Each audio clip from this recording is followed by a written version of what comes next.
Para começar, eu gostaria de fazer uma analogia com balões. Entre balões e o nosso espírito.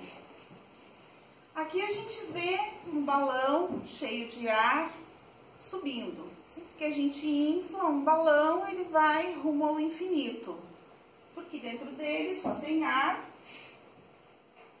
E aqui um balão que não está totalmente cheio. Está numa posição de espera, estagnado. E aqui, aquelas bexiguinhas que a gente brincava quando era criança, cheias de água ou algum líquido, né? Que se a gente soltar pela ação da gravidade, ela desce e muitas vezes se rompe. Mais ou menos isso acontece com o nosso espírito. Quando nós desencarnamos, o nosso espírito tem 3 caminhos a seguir. A colônia espiritual, permanecer na crosta terrestre ou descer até as regiões umbralinas.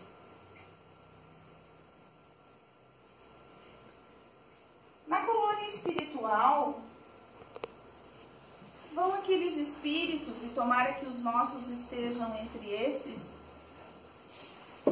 que tiveram desapego nessa vida, que praticaram obras boas, que foram humildes, caridosos, que tiveram amor no coração, que tiveram mais desprendimento do que a grande maioria.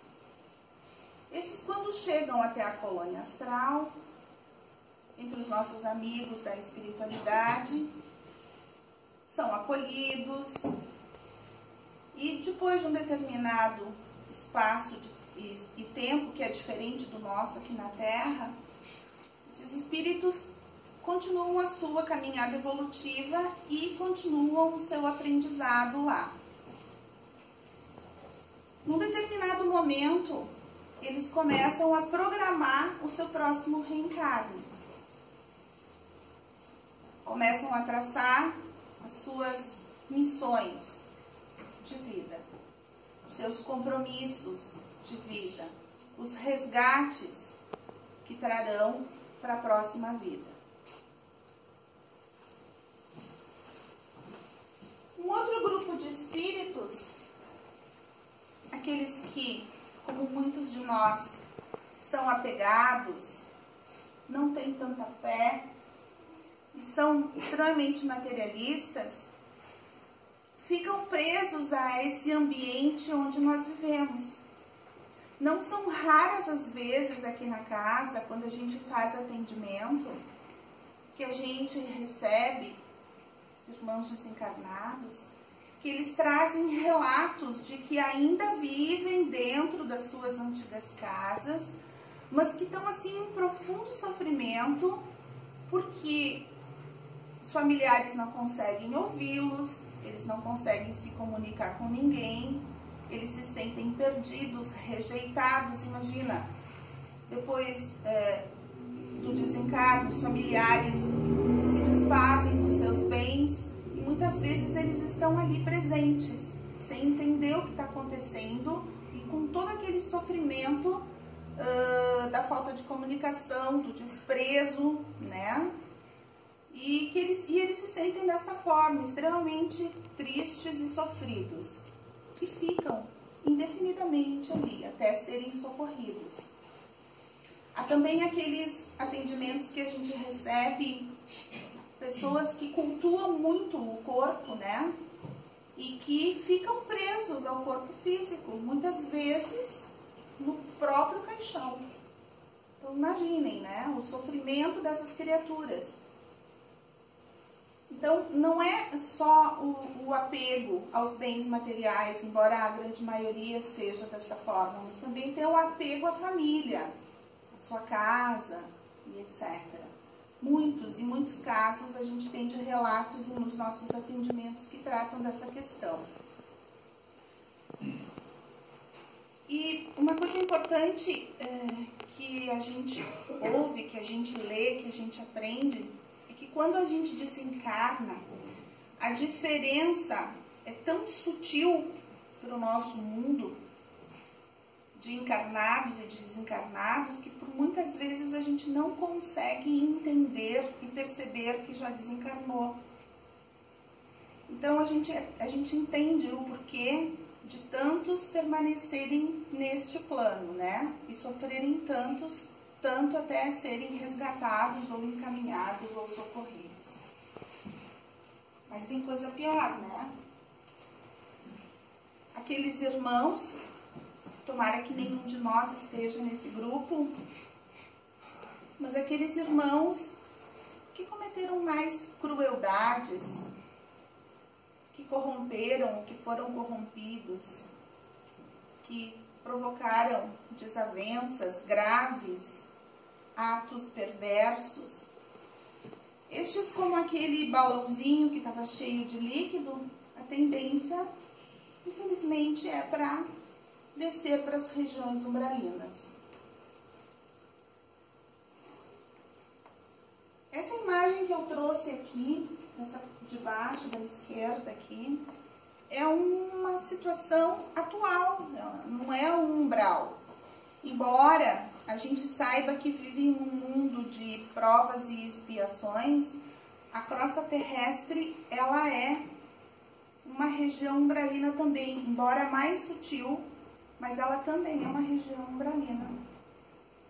E por isso, né, que tem tantas coisas ruins acontecendo no nosso planeta e em vários países. A gente ainda vive nesse mundo de provas e expiações, né? Mas a gente pode contribuir para mudar isso. Pode e deve. Fazendo as escolhas certas. Escolhendo o caminho do bem, o caminho da reconciliação, o caminho do perdão, do auto-perdão, o caminho da humildade, da caridade e, sobretudo, do amor. Do amor que o Cristo nos ensinou. Esse é o caminho.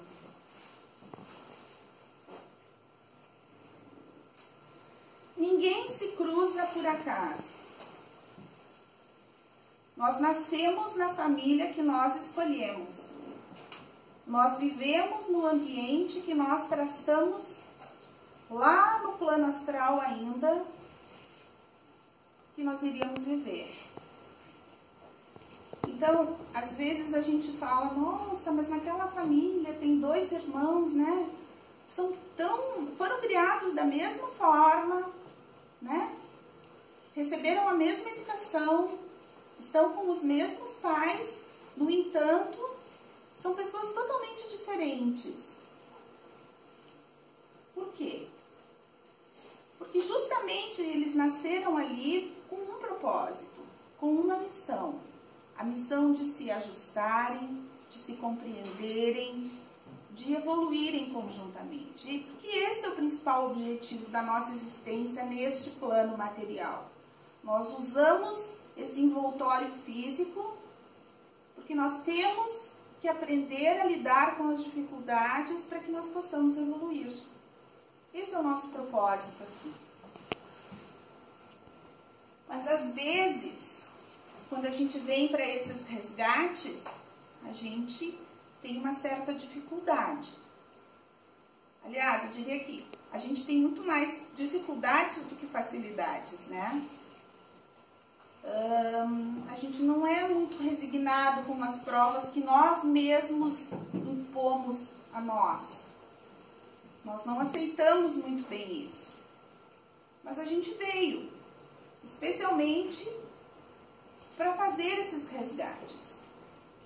É muito fácil a gente viver com quem a gente gosta, com quem a gente ama, com quem a gente tem afinidade, no trabalho, em casa, é bom, é fácil.